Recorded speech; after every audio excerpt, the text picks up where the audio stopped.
자, 오늘 하나님께서 우리에게 주신 말씀 같이 보겠습니다. 빌립보서 4장 6절 7절 말씀입니다.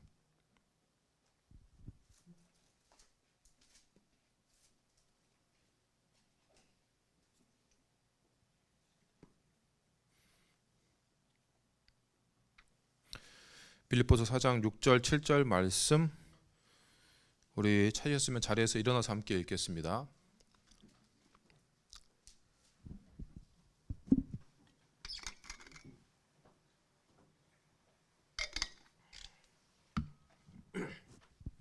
빌립보서 4장 6절 7절 말씀, 우리 집에 있는 친구들도 같이 찾아서 같이 읽어주시고요. 4장 6절 7절 한 목소리로 같이 읽겠습니다. 아무것도 시작.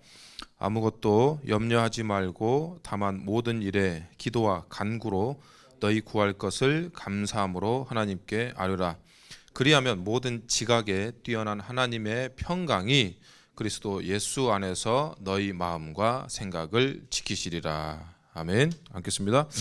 말씀 듣기 전에 잠깐 인사할 때 우리 옆에 있는 친구들에게 하나님의 은혜와 평강, 또 폭풍 가운데서도 잔잔함이 충만하기를 예수님의 이름으로 축복합니다라는 의미로 샬롬하고 인사하겠습니다. 인사할 때 샬롬하고 인사하겠습니다.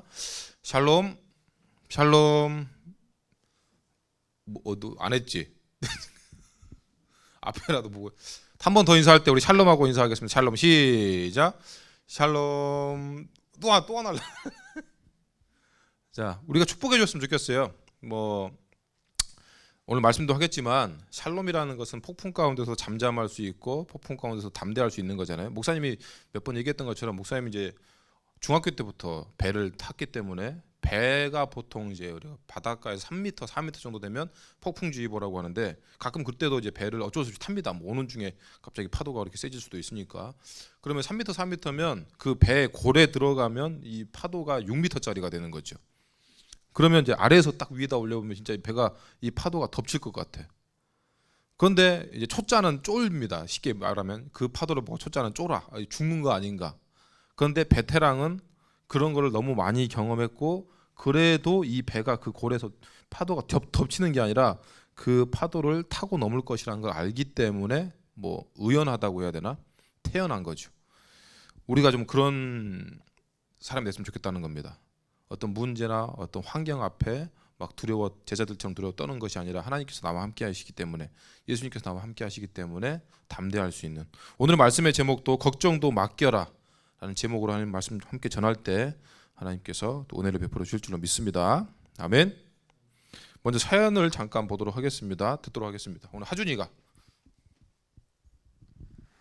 안녕하세요. 저는 걱정쟁이 중학생입니다. 어릴 때부터 무슨 일이 생기면 일단 걱정부터 하는 스타일이에요. 걱정이 있다 보니 늘 마음이 무겁고 스트레스를 많이 받는 편입니다. 요즘 시험 기간인데도 공부를 열심히 하기보다 걱정만 하고 있어요. 걱정하는 시간에 책 한 페이지라도 더 보는 게 맞지만 그냥 걱정만 하고 있죠. 그런 제 자신을 볼 때면 부끄럽지만 한심하기 짝이 없습니다. 아무래도 저는 실천하려는 의지가 많이 부족한 것 같아요. 또 의지가 약한 것은 알겠는데 도무지 어디서부터 어떻게 시작해야 할지 모르겠어요. 얼마 전 진로 수업에 선생님께서 10년 뒤에 나의 이력서를 써오라는 숙제를 내주셨는데요. 정말 거짓말하지 않고 일주일 내내 고민했어요. 그런데 고민만 하고 결국 백지로 내고 말았어요. 아, 정말 속상해요. 다음 주부터 당장 시험인데 시험 공부 계획은 한 달 전부터 세웠지만 지금까지 계획표대로 실천하지 못해서 공부를 못했어요.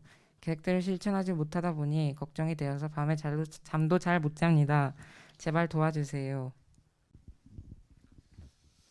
네, 수고했습니다. 하준이 좀 공감이 되나요? 네가 좀 읽었는데. 이 사연을 들어보면 쉽게 얘기하면 이런 거죠. 걱정을 위한 걱정을 하는 거지.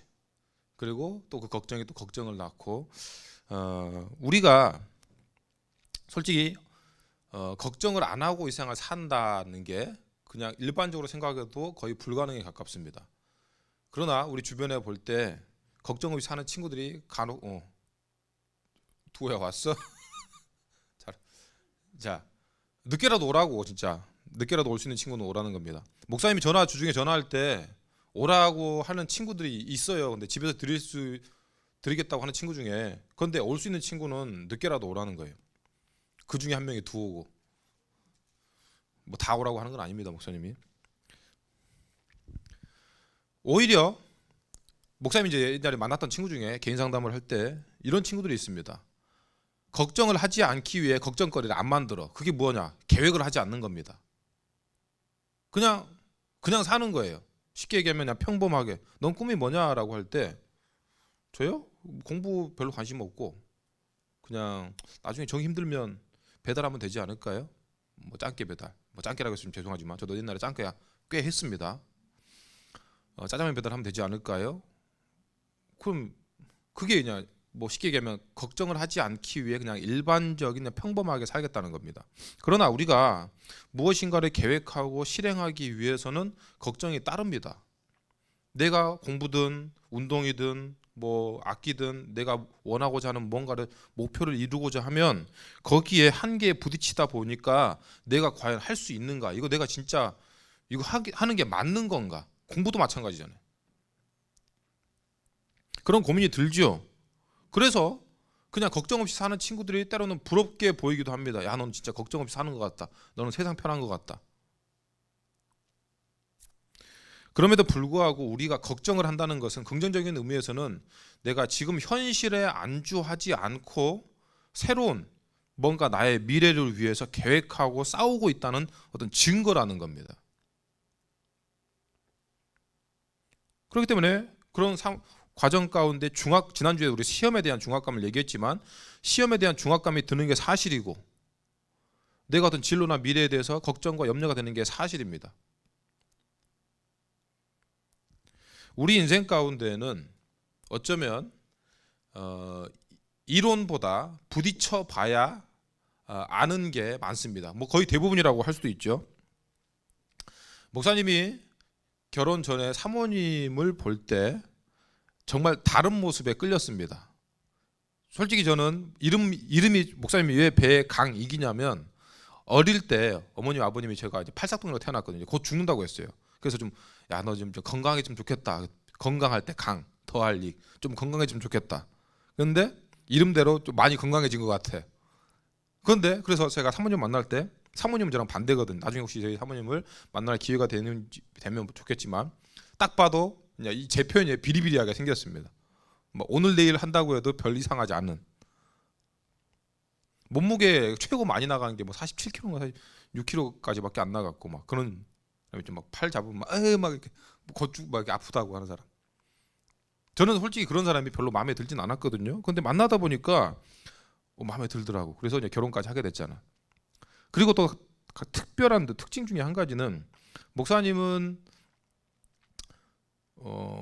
이럽니다. 예를 들어 이렇게죠. 딱 아침에 눈을 떴어요. 근데 오늘 일정이 없어. 그럼 날씨가 너무 좋아. 애들 다 깨웁니다. 야 가자.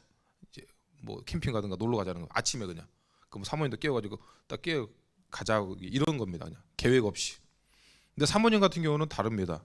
어디를 간다고 하더라도 철저하게 계획을 세우고 어디 가서 몇 시에 어디까지 가서 또 식당은 어디로 가고 뭘 해야 될지 다 계획을 세워놓고 돌아오면 몇 시다. 그리고 갔다 와서 어떤 업무를 해야 되고 이제 그런 걸 다 계획하고 갑니다. 그러니까 서로 답답한 거야. 예를 들어 저 같은 경우는 유튜브를 하고 싶을 때 그냥 바로 시작했습니다. 그러면서 막 이름도 몇 번 바꾸고 컨텐츠도 몇 번을 바꿨습니다. 사모님은 작년부터 복음 관련된 컨텐츠를 하고 싶은데 얼마 전까지도 이름은 이걸로 하면 어떨까? 이름은 저걸로 하면 어떨까? 그 고민을 아직도 하고 있는 거예요. 그러니까 서로가 볼 땐 답답하죠. 저는 사모님이 저를 볼 때는 계획도 없이 그냥 막 이것저것 다 손대는 것 같고 제가 사모님 볼 때는 일단 계획하기 전에 먼저 해봐야 아는 건데 그걸 막 아직도 이름 가지고 고민하고 있으니까 답답하게 보이는 거죠. 그러나 우리가 모든 모임에서나 특히 교회에서도 양이 있으면 염소도 필요합니다. 그래서 우리가 이스라엘이나 특히 나중에 뭐 양을 키우는데 보면 염소나 개를 같이 키우는 겁니다. 뭔가 쉽게 얘기하면 행동파가 필요한 거죠. 그래서 보통 뭐 조직에서도 행동 대장이 있는 겁니다. 앞에 나가서 선빵을 쳐줄 수 있는 사람이 필요한 거죠.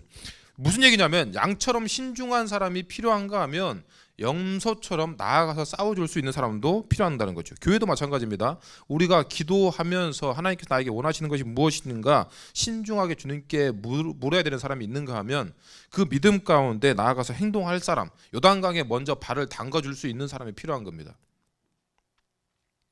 개인도 우리도 마찬가지입니다. 모든 사람 안에는 내향형이 있고 외향적인 성향이 다 있습니다. 여러분들 MBTI 검사, 우리 지난주에 잠깐 MBTI 얘기했었나? 목사님 MBTI 또 강사거든요. MBTI를 할 때 성숙하다는 건 뭐냐면, 보통 우리가 오른손잡이를 평생 쓰고 있다라고 하면 성숙한 사람은 이 왼손이라는 것도 있구나, 이 왼손도 한번 써볼까, 이 왼손을 활용하는 방법을 내가 익혀나가는 것, 이게 성숙한 사람이죠. 쉽게 얘기하면 내향적인 사람이 외향적인 성향을 좀 본받고 따라가 볼까, 배워볼까, 이게 성숙이고, 다시 얘기하면 우리 또한 신중하게 고민하고 계획을 세워야 되는 부분도 있지만 또 필요할 때는 나아가서 행동해야 될 필요가 있습니다. 솔직히 목사님이 처음에 사역할 때에는 이런 지금의 모습으로 사역하진 않았습니다. 그냥 하고 싶은 대로 막 뭐 애들한테 나오면 나오고 안 나오면 가서 막 두드러 패진 않았는데 욕하고 나오지 마라 그러고, 그랬더니 이게 좀 문제가 발생하더라는 거죠. 저는 솔직히 계획도 별로 잘 안 세웠습니다. 그런데 나중에 사역을 하다 보고 사람과의 만남이나 또 일을 하다 보니까 계획이 필요할 때가 있고 또 실행해야 될 때가 분명히 있다는 거죠. 근데 이 둘 다 염려가 되고 고민이 됩니다. 따지면 계획만 하고 있는 사람도 고민이 되고, 자, 잘할 수 있을까? 저처럼 그냥 먼저 실행하는 사람도 그래도 좀 이렇게 좀 따지고 정확하게 했으면 실수가 없었을 텐데, 돌아보면 또 걱정이 되는 거죠. 그러나 처음에도 얘기했던 것처럼 우리가 아무것도 안 하면 모를까, 무엇인가를 꿈꾸고 목표하고 나아가야겠다, 내가 무엇인가를 해봐야 되겠다라고 할 때 걱정이 되는 것이 사실입니다. 오늘 우리가 읽은 사연에서도 이 친구가 시험 공부를 해야 되는데 차라리, 자기도 알잖아요, 책을 한번 펴서 책 공부를 한번 하는 게 더 나은데 이게 또 계속 걱정을 하는 거죠. 내가 공부를 하면 시험에 잘 나올 수 있을까? 점수는 얼마나 될까? 점수 잘 나온다고 해서 내가 뭐 좋은 대학이나 갈 수 있을까? 그 대학 가면 내가 다른 선배들이나 보면 취업도 못하고 그런다는데 나는 잘할 수 있을까? 걱정을 낳는 겁니다. 쉽게 얘기하면 이제 악순환이 반복되는 거죠. 오늘 말씀의 제목을 다시 한번 생각하시면서 걱정도 맡겨라 라는 말씀의 제목을 빗대서 볼 때 다시 한번 계속해서 이 말씀을 나누겠지만, 평소에 나는 어떤 걱정을 좀 하고 사는 것 같아요? 그냥 여러분 스스로한테 물어보세요. 나는 평소에 좀 어떤 걱정을 하는가? 아니면 지난 일주일 동안 나의 주된 관심사나 나의 주된 걱정거리, 염려는 무엇이었는가?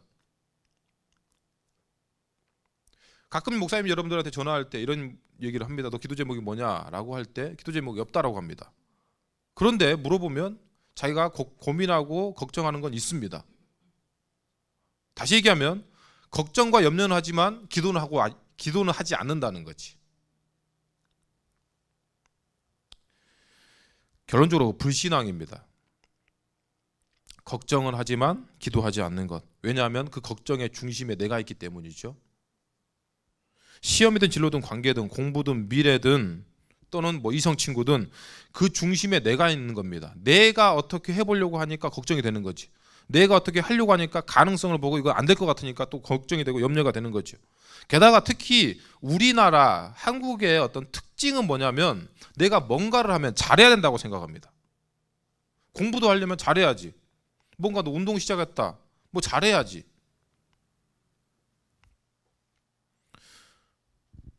그래서 또 마찬가지잖아요. 우리 아침에 와서 이제 우리 각 반별로 이제 지금 오늘 콘서트까지 다 했으니까 우리 대부분의 이제 친구들은 앞에 한번 서봤잖아요. 딱 찬양 한번 해봐야지라고 하면 첫 마디가 뭐냐면 저 잘 못하는데요. 그러니까 이게 무슨 얘기냐면 잘해야 된다라고 착각하고 있어요. 아니, 잘하는 사람을 세우려면 가수 불러다가 세우죠. 돈 주면서, 사례비 드리면서, 차연 뭐 리더하는 사람 데려다가 세워야지. 잘하면 좋겠지만 우리가 하는 것은 무엇이냐면, 하나님께서 나에게 허락하신 범위 안에서, 하나님께서 나에게 주신 것 안에서만 할 수 있으면 됩니다. 그런데 그것이 또한 중압감을 하는 것이 아니라 믿음으로 하나님과 함께 춤추는 거죠. 쉽게 얘기하면 우리가 하는 모든 일에는 하나님께서 함께 하십니다. 그리고 내가 이렇게 고백하는 거죠. 내가 공부를 하든 음악을 하든 악기를 다루든 운동을 하든 찬양을 하든 내 진로와 미래의 모든 것을 하나님 저와 함께 해 주십시오라고 하나님께 맡기는 겁니다. 왜냐하면 그것조차 하나님의 것이기 때문이죠. 예수님은 우리에게 너 혼자 십자가 져라, 너 천국 갈 때까지 너 잘해야 된다, 잘 감당해내야 된다라고 우리에게 그런 중압감을 주지 않습니다. 오히려 뭐라고 하시냐면 수고하고 무거운 짐진 자들아 뭐라고요? 다 내게로 오라. 그리고 뭐라고요? 그 짐을 다 나에게 맡기라고 하는 것이죠. 예수님께 맡기라는 겁니다. 믿음은 말씀을 그대로 믿고 내가 하나님께 맡기는 겁니다. 여러분 걱정해 본 사람은 알 거예요. 자, 우리가 걱정을 한다고 생각해 봅시다. 그럼에도 불구하고 내가 걱정을 한다고 생각해 봅시다. 공부나 아니면 뭐 수능이든 아니면 내가 여자친구한테 어떤 남자 사랑하는 애한테 고백을 했는데 대차게 까였습니다. 그러니까 집구석에서 나는 쓰레기야 이렇게 고민하고 있을 때 우리가 걱정에 빠지면 어떻게 돼요? 일단 기운이 없어지죠. 그리고 맥 빠집니다. 세상도 살기 싫어집니다. 심지어는 누구한테 이런 얘기를 꺼내기도 쉽지 않습니다. 그리고 게다가 이 걱정을 하는 사람의 특징은 뭐냐면 새로운 것에 도전하지 않는 거죠. 그냥 기존의 것에 안주합니다. 그냥 이거나 평소에 그냥 익숙한 것에 그냥 젖는다고 해야 되지. 때로는 그냥 내가 뭘 해야 될지 몰라서 그냥 무조건 열심히 합니다. 보통 군대에서 하는 이야기로 따지면 그냥 삽질한다고 그러죠. 제3자가 볼 때는 저 사람은 열심히 하는 것 같은데 그냥 삽질이야. 나 공부 열심히 하고 있습니다. 그런데 목적이 없는 공부는 그냥 삽질이죠. 나 일 열심히 하고 있습니다. 회사에서 열심히 일합니다. 나 알바 열심히 하고 있습니다. 그런데 그게 목적이 없다. 그럼 그건 삽질입니다. 내 안에 가득 걱정이 차 있기 때문에 다른 사람은 눈에 들어오지 않습니다. 내가 지금 일주일 동안 삶을 살 때 다른 사람을 위해서 내가 기도하지 못했고 다른 사람의 삶에 관심이 없었다면 나는 지금 걱정 가운데 살고 있는 거예요. 여유가 없는데 어떻게 이웃이 보이겠습니까? 나도 여유가 없는데 옆에 내 주변에 있는 친구들이 어떻게 사는지 무슨 관심이 있겠어요? 소화도 잘 안 될 수도 있어요. 그리고 밥맛이 없어서 음식을 안 먹거나 아니면 폭식을 하는 거죠. 내 어떤 그거를 채우기 위해서 식사를 하는 것이 아니라 그냥 이 빈 공허한 마음을 채우기 위해서 폭식을 하는 겁니다. 그렇게 되면 결과적으로 어떻게 되냐면 그걸 또 내가 다 알아. 그렇다 보니까 아까도 이 친구도 마지막에 그런 부분에서 고민을 할 때 결과적으로 스스로를 하찮게 여깁니다. 내가 별 볼 일 없는 사람처럼 쓸모없는 사람처럼 여겨지게 된다는 거죠. 이거 누가 주는 걸까요? 그 걱정과 염려가 결과적으로 나를 하찮게 보이게 하고 쓸모없는 사람처럼 여겨지게 스스로를 여겨지게 만들 때 이거 누가 주는 걸까? 분명한 것은 하나님께로부터 온 것은 아니라는 겁니다. 물론 누군가는 뭐 심리학자 중에도 우리의 불만이 우리의 어떤 걱정과 염려가 삶의 원동력이다라고 말할 수 있지만 끊임없는 걱정과 염려는 그 사람을 넘어지게 만듭니다. 그리고 쓰러지게 만들죠. 게다가 못 일어나게 만듭니다. 봐봐, 넌 그거밖에 안 되잖아 라고 하고 결론 짓게 만든다는 거지. 걱정만 하고 있는 우리에게 오늘 성경 본문의 말씀은 뭐라고 하고 있는지 다시 한번 읽어보겠습니다. 6절 아무것도 염려하지 말고 다만 모든 일에 기도와 간구로 너희 구할 것을 감사함으로 하나님께 아뢰라. 아멘. 아멘. 여러분 뭐라고 해요? 아무것도 염려하지 말고 혹시 염려가 된다면 뭐라고 해요? 모든 일을 기도와 간구로 너희 구할 것을 너희가 바라는 것을 감사함으로 하나님께 아뢰라라고 합니다. 감사함으로 하나님께 아뢰라는 건 뭐예요? 목사님이 이제 밖에 있을 때 가끔 이제 저희 딸이 전화가 옵니다. 그러면 아빠 지금 뭐 하고 있어요? 라고 하면서 뭐 밥 먹고 있다든가 밖에 있다든가. 그러면 최근에 날씨가 좀 더웠잖아요. 그러면 이제 우리 딸이 뭐라고 하냐면 올 때 어디 가서 아이스크림 사갖고 오라고. 이건 부탁이잖아요. 그런데 얘는 뭐라고 하냐면 쉽게 이렇게 표현할게요. 아빠인 네가 내가 이렇게 얘기하면 넌 사올 것이라고 내가 확신하기 때문에 그렇게 얘기하는 겁니다. 솔직히 저도 그 딸이 부탁하면 당연히 사가죠. 뭐 칼을 사오라는 건 아니니까. 무슨 얘기냐면 이 감사함으로 하나님께 아뢰는다는 건 뭐냐면 하나님께서 내가 이 기도를 하나님께 구할 때 하나님께서 이 기도를 반드시 들으실 것이라는 확신에 찬 기도가 바로 이 감사로 하는 기도입니다. 그러니까 이미 감사한 거죠. 아빠 올 때 아이스크림 사올까? 그래, 기다리고 있을게. 이게 벌써 이제 기본적으로 들어줄 것이라는 어떤 요구창에 들어줄 것이라는 확신이 있는 것이고, 그 기도 안에 벌써 감사가 내포하고 있는 겁니다. 다시 얘기하면 우리가 걱정이 시작될 때야말로 이 감사의 기도가 시작될 때라는 거죠. 감사함으로 구하는 기도는 하나님께서 나의 기도를 반드시 들어주실 것이라는 확신에 찬 기도입니다. 감사의 기도는 다시 얘기하면 하나님 앞에, 하나님 제 앞에 지금 태풍이 불고 있습니다. 내가 지금 배를 타고 가고 있는데 막 파도가 몰아쳐서 저 죽게 생겼습니다. 이 파도와 폭풍을 몰아내 주십시오가 아닙니다. 감사의 기도는 내 앞에 폭풍이 있고, 내 앞에 문제가 있고, 내 앞에 수능이 있고, 내 앞에 나를 모함하는 친구들이 있고, 내 앞에 어떻게 해야 될지 몰라 막막한 진로와 미래가 있음에도 불구하고 그런 것들을 해결해 주세요가 아니라 그 가운데서 저와 함께 해주세요라고 하나님께 구하는 것이 감사의 기도입니다. 상황을 바꿔달라는 기도가 아니라 그 상황 가운데 하나님께서 나와 함께 하시면 저는 능치 못할 일이 없습니다. 저에게 불가능한 일은 없습니다라는 믿음 때문에 이 감사의 기도가 가능한 거죠. 그럼 다윗의 고백을 한번 들어봅시다. 시편 23편 4절에 너무나 유명한 말씀이죠. 내가 사망의 음침한 골짜기로 다닐지라도 해를 두려워하지 않을 것은 뭐라고요? 주께서 나와 함께 하심이라. 주의 지팡이와 막대기가 나를 안위하시나이다. 세번역에서는 똑같은 부분 이렇게 돼 있어요. 내가 비록 죽음의 그늘 골짜기로 다닐지라도 주님께서 나와 함께 계시고 주님의 막대기와 지팡이로 나를 보살펴 주시니 내게는 두려움이 없습니다. 뭐라고요? 지금 다윗은 내 앞에 있는 죽음의 골짜기를 없애 주세요가 아니라 주님, 제가 죽음의 골짜기를 다닐지라도 그곳에서도 저와 함께 해주세요. 우리가 앞에 있는 수능의 중학교 시험, 진로, 뜻대로 되지 않은 인생의 막막함 가운데 그런 모든 것들을 해결해 주세요. 없애주세요. 그게 기도가 아니라는 겁니다. 진짜 감사의 기도는 내가 그런 중압감 가운데 인생의 막막한 골짜기를 다닐지라도 뭐라고요? 주님께서 나와 함께 계시면 또 그 막대기와 지팡이로 나를 보살펴 주실 것이라는 믿음이 있기 때문에 마지막에 뭐라고요? 다윗이 내게는 두려움이 없습니다. 내게는 염려가 없습니다. 내게는 걱정이 없습니다. 여러분, 이 믿음이 있기를 예수님의 이름으로 축복합니다. 아멘.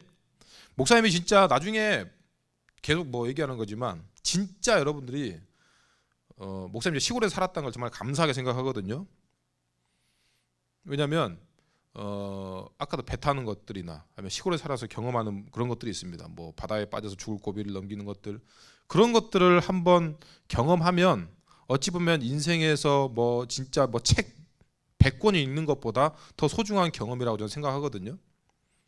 실제로 여러분들이 아픈 상황이 있고 어려운 상황이 있고 고민되는 상황이 있고 정말 누가 봐도 그거는 정말 답답한 상황이 있을 수 있습니다.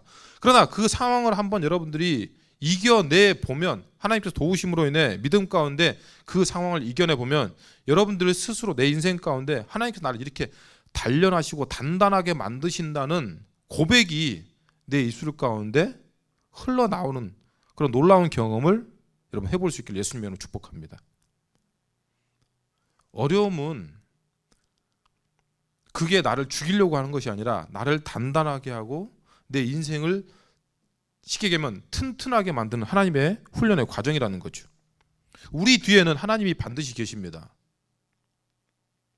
내 뒤에 하나님께서 함께 계시는데 하나님께서 나와 함께 계시지 않는다는 생각으로 내가 걱정하고 염려한다는 것은 처음에도 얘기했듯이 그게 불신앙이라는 거죠. 교회 다니고 예배드리고 기도하고 말씀 내가 보고 있다고 해서 그 사람의 믿음이 좋은 게 아니라 그 사람이 하나님께서 나와 함께 하심을 알면서도 그걸 믿는다고 하면서도 나 시험 어떡하지? 나 친구 어떡하지? 뭐 하지? 이런 염려하는 것. 이게 바로 불신앙이라는 겁니다. 성경에 수많은 인물들도 걱정했습니다. 보니까 염려를 했더라고요. 그러나 이 사람들이 우리가 생각하는 일반인들과 다른 점이 딱 한 가지 있습니다. 그게 뭐냐면 바로 걱정과 염려가 될 때 기도했다는 거예요. 요셉이 깜빵에서 뭐 했겠습니까? 성경에 기도했겠죠. 기도했습니다. 모세가 하나님께서 애굽에 가서 전하고 그 10가지 재앙을 내리라고 할 때 뭐 했어요? 기도했습니다. 다윗이 하나님께 도움을 요청했습니다. 다니엘이 사자굴에 들어갈 것이라는 걸 알면서도 하루에 3번 기도했습니다. 예수님은 시간을 정해서 매일 기도했고 12제자들도 매일 기도했고 바울도 기도했고 요한도 밤모섬에서 기도했습니다. 그 사람들이 걱정과 염려가 되지 않아서 기도했을까요? 오히려 걱정과 염려가 되니까 그것을 가지고 하나님 앞에 감사로 기도했다는 겁니다. 그러면 어떻게 됐나? 오늘 본문의 7절 말씀입니다. 말씀 정리하겠습니다. 7절 말씀 우리 한 목소리로 같이 다시 한번 읽어보겠습니다. 7절 그리하면 시작. 그리하면 모든 지각에 뛰어난 하나님의 평강이 그리스도 예수 안에서 너희 마음과 생각을 지키시리라. 아멘. 하나님의 평강, 우리가 인사하잖아요. 샬롬. 하나님의 은혜와 평강이 너에게, 나에게 충만하게 있기를 원한다. 그리하면 하나님의 평강, 샬롬이 그 어떤 것도 방해하지 못하도록 예수 그리스도 안에서 우리의 마음과 생각을 지켜주실 줄로 믿습니다. 아멘. 이거는 그냥 긍정적인 생각을 하라는 게 아니에요.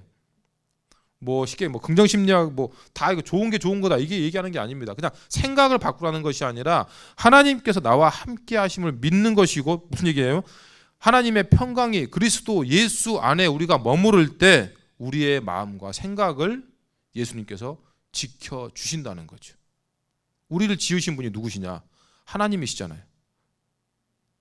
그 우리를 만드신 건축가이신, 나를 쉽게 얘기하면 조립이라고 했던 표현이 좀 그렇지만 나를 조립하시고 나를 누구보다 잘 아시는 하나님께서, 그러니까 건축가이신 하나님께서, 나의 세임이라는 것을 아신 하나님께서 내가 예수 그리스도 안에 머무를 때 내가 어떻게 하지 못하는 내 마음과 생각을 어떻게 하신다고요? 지켜주신다는 거죠. 여러분, 이 믿음을 선포하시고 걱정과 염려는 내 마음 가운데 있을 때 뭐라고요? 예수 이름으로 명하노니 떠나가라. 그리고 하나님의 평강이 내 마음과 생각을 지켜주시리라. 여러분, 내 스스로에게 선포하세요. 여러분, 이렇게 고백하고 우리 앞에 있는 수많은 장애물, 또 어려움, 걱정과 고민을 완전히 주님께 맡길 수 있는 이런 믿음의 고백을 할 수 있는 저와 여러분 다 될 수 있길 예수님의 이름으로 축복합니다. 아멘. 오늘 들은 말씀 기억하면서 다시 한번 기도하도록 하겠습니다.